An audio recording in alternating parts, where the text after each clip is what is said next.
Well, hey, welcome to Module 1 of Network Defense Essentials. And in Module 1, we're going to talk about network security fundamentals. When you are on the job, you want to make sure your network is secure as possible. And so we want to talk about some of the terminology, kind of an overview. So in this module, we won't be going into great depth on everything because guess what? We have a number of modules that are going to take some of the topics that we talk about in this module and take them into great depth. So we'll be doing that. So let's jump on in to the topics, the objectives of this module. Number 1 is to understand network defense.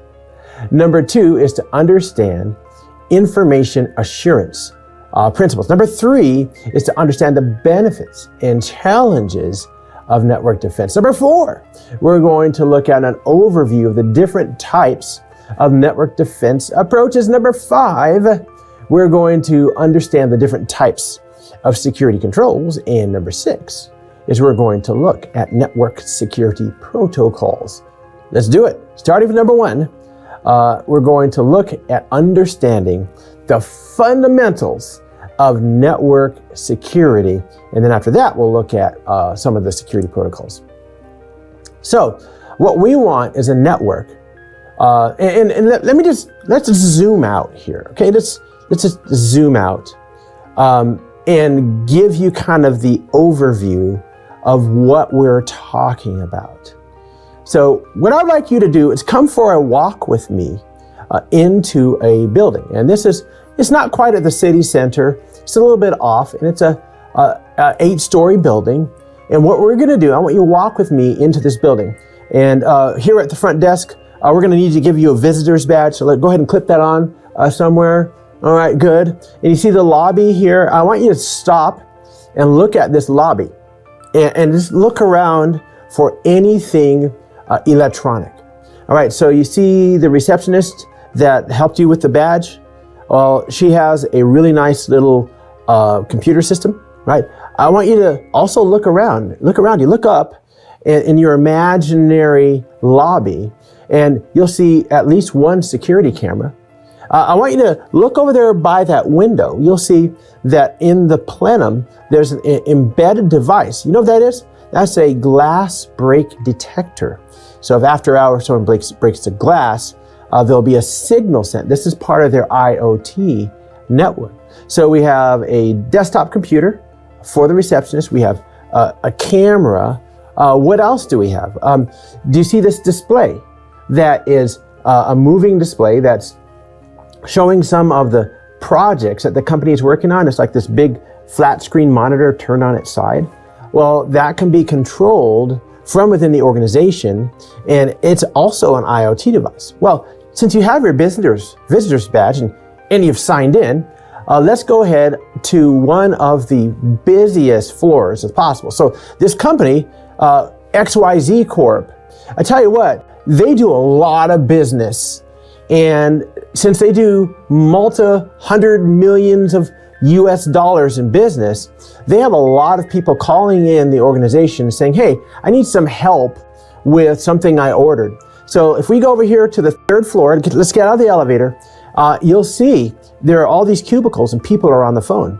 What I want you to do is let's walk up to one of these cubicles and I want you to look at what's on the screen. So it's a small desktop computer, and on the screen is an application. And this application allows them to fill in the customer details, do a search for customers, create new customers. And everybody in this floor, it's kind of noisy in here because everyone has a little device where they answer the phone, and they're measured on the number of phone calls an hour they get. And so for our customer support team, they need the ability to get those phone calls managed, and that's it. And then they finish their day, they clock out, and they're headed home. Now, let's go up to the 8th floor, and here we have our executive suites. Notice how this conference room looks really nice? Well, this conference room has Wi-Fi in it. In fact, I don't know if you noticed, but there's Wi-Fi on every floor. Not only is there Wi-Fi on every floor, but in all the executive offices, some of them have laptops, some of them have laptops and desktops. Some of them have tablets and they all have tablets and phones, in fact. And this executive conference room is wired. In other words, there are Cat 6 or Cat 5e connectors on the wall so that people can plug their laptops, desktops, or whatever they bring in. There's Wi-Fi, there's guest Wi-Fi, and there's corporate Wi-Fi for XYZ Corp in this conference room. Now, let's go down to the third floor. On the third floor of XYZ Corp, this is where we have our dev team.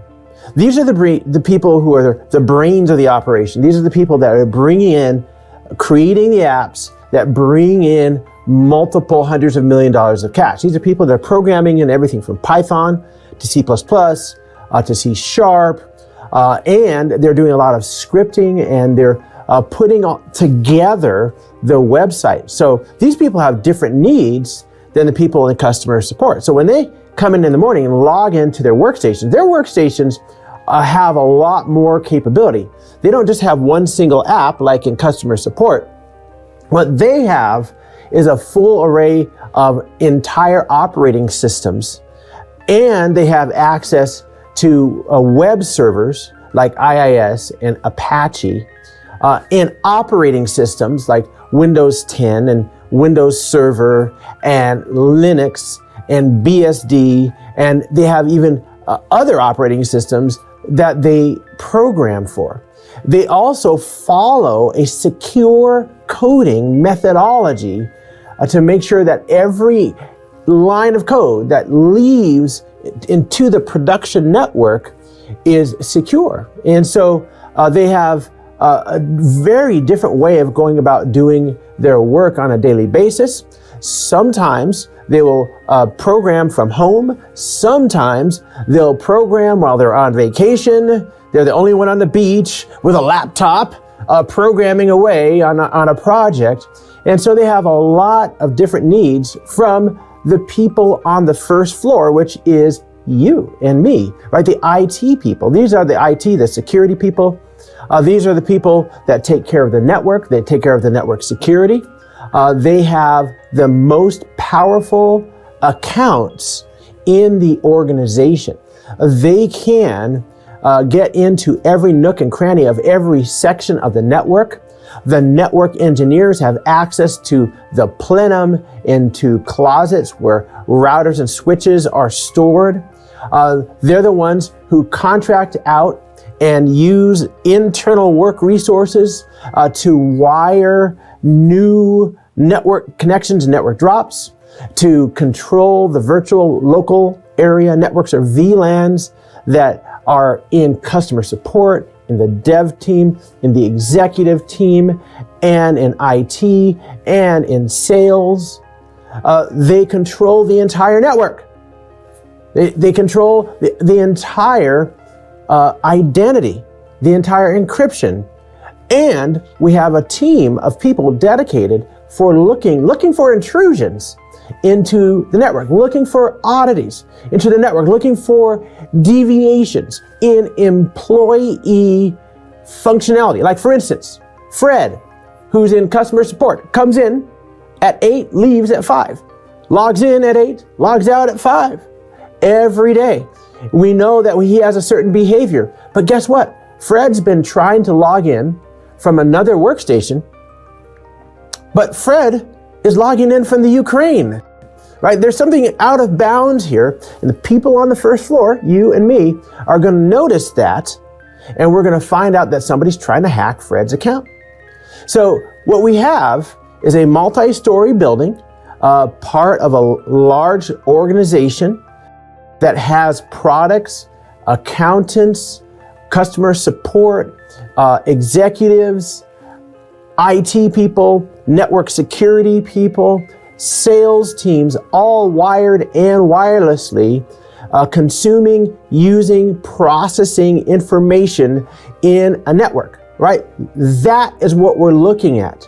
It can be bigger than I've described. It can be smaller, like in a 10-person office, or even in a 1-person office where somebody's just trying to keep that network as secure as possible for their small organization.